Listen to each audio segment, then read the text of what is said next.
Happy Victoria Day to all my Canadian peeps. Memorial Day for my American friends next week.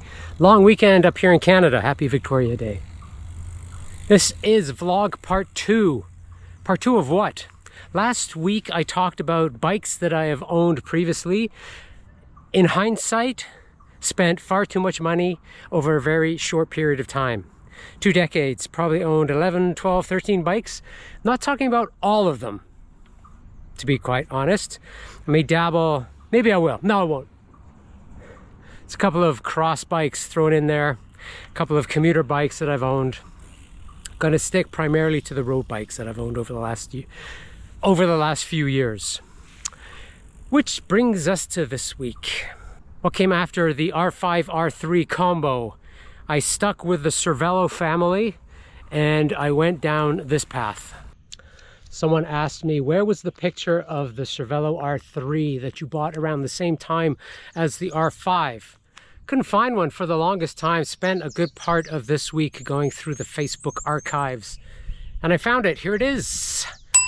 Look at this handsome duo. Here I am with my Cervelo R3 and American Classic hoops that didn't match the frame whatsoever. In hindsight, I don't think that white and blue frame was the best, but I think the red and black option was sold out. Anyways, there it is, your Cervelo R3. Sold the R5, sold the R3. What's the natural progression from those two? It was the Cervelo S5. I loved the look of this bike. I love the colorway, the aesthetics, the ride. It had one major limitation. So the seat tube was super aero and they wanted to almost tuck the rear wheel into the frame. It's a design that's been copied by many people over the years. But that's not the limitation. The limitation came in the tire size that it could accommodate. It would never work in today's market. Today, I think the smallest tire that people run is around a 28, and it just goes up from there. So the S5 could only accommodate a 23, which made the ride a little harsh, but not horrific. Super aero. I love this bike. It had a full Dura-Ace on it. It was early days for the Di2, so the battery wasn't in the seat post at this stage. The battery resided externally. It just sat on the frame, so that was kind of like a wart on the S5 frame, but I got over it. At least it had Di2. So I had this bike for a few years, and for some reason I thought, you know, this is an aero bike. It's not a climbing bike. You know what I need? I need a climbing bike. That's what I need, because obviously I can't climb very fast on an S5 with full Dura-Ace and Di2. So I talked myself into getting a climbing bike at the same time as riding this S5 that I get. Filming inside today, it is gloomy, raining. There was some lightning earlier, so was on Zwift this morning, did half of Alpe d'Huez or Alpe de Zwift. Man, that's a bitch of a climb. Anywho, I digress. Okay, a couple more bikes to get through here until we ultimately get to the Mariposa. And again, this is a journey of me discovering different types of bikes, mostly carbon fiber, but different geometries, and some of them intended for different purposes, be it aero or climbing. Just talked about the beautiful Cervelo S5. Needed a climbing bike. What did I get? Got this. This is a Scott Addict SL. What does the SL stand for? Well, if you want a climbing bike, you want it to be super light. And that's what I got. I mentioned I was crazy about the colorway on the Cervelo S5, that gray, white, red, and black. I think it looks pretty dope.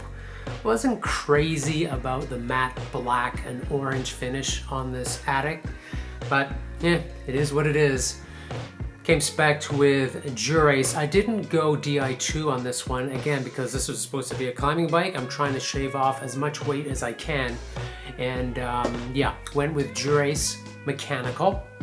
I will say this about this bike: super light, super rigid, not super comfortable as you can imagine. But all of my best times on Strava in and around the Ottawa area, in terms of the climbs, the KOMs, my best times to this date were on that bike. Now, certainly I've gotten a little bit older, muscle mass isn't quite what it used to be. Weight, my body weight is about the same, but I will say that this Scott Addict SL was, it came as advertised. But I wanted something else. I think my experiences with carbon fiber, again, mostly race bikes, very high-end race bikes with the stiffest carbon fiber layups that you could get, mostly intended for racing. My experience with those bikes had not been positive, and my body was taking a beating due to the rigidity of those bikes. I think I had 25mm tires on the Scott Addict and 23s on the Cervelo S5. So I wanted to go with a material that on paper, or what I had been told, was a little bit more forgiving. I'd heard really good things about titanium, not the cheapest option out there, but I'd heard it was pretty compliant. It was easier on your body versus carbon fiber. Not necessarily the lightest option, but also not the heaviest. So I did some digging around and I found a company called Number 22, which led me to this bike.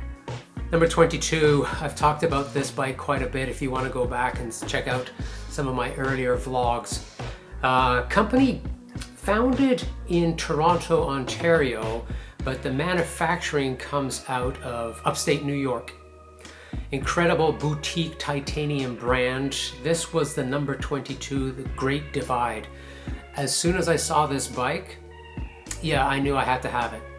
The S5 and the Scott Addict almost immediately went up for sale as I needed to fund this one. Knew this bike is pretty expensive, but I managed to snag it used from one of the owners of Number 22, Mike Smith. Yeah, it's soup to nuts loaded, Envy all over it. This was the rim brake version of the Great Divide. It did not have discs. Full Dura-Ace Di2 with the battery in the seat post.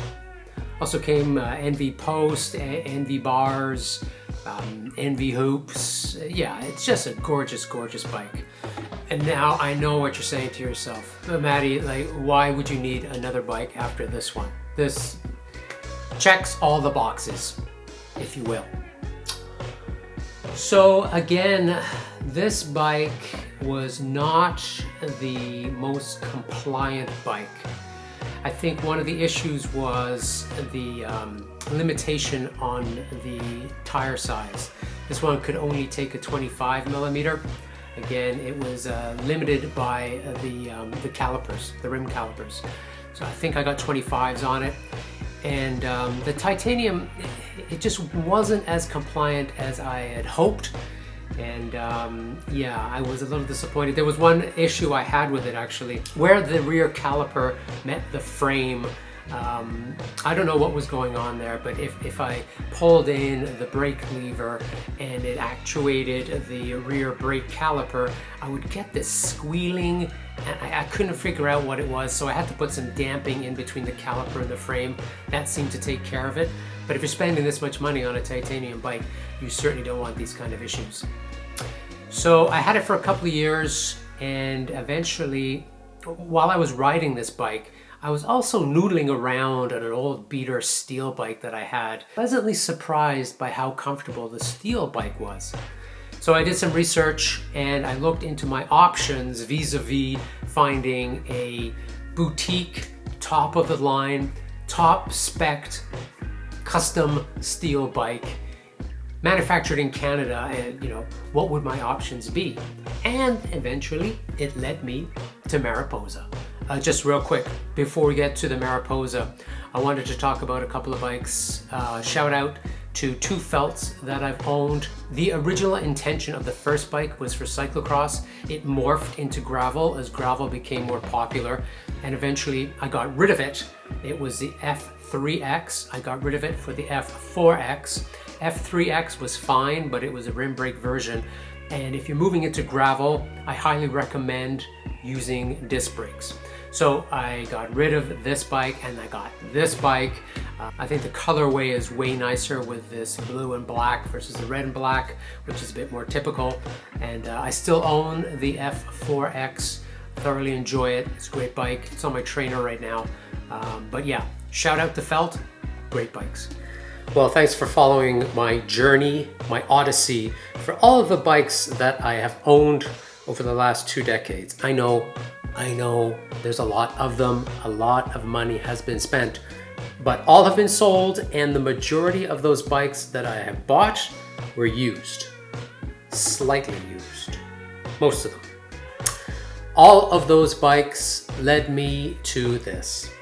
This is my custom-built steel Mariposa. This bike is the last bike I will ever own. Maybe.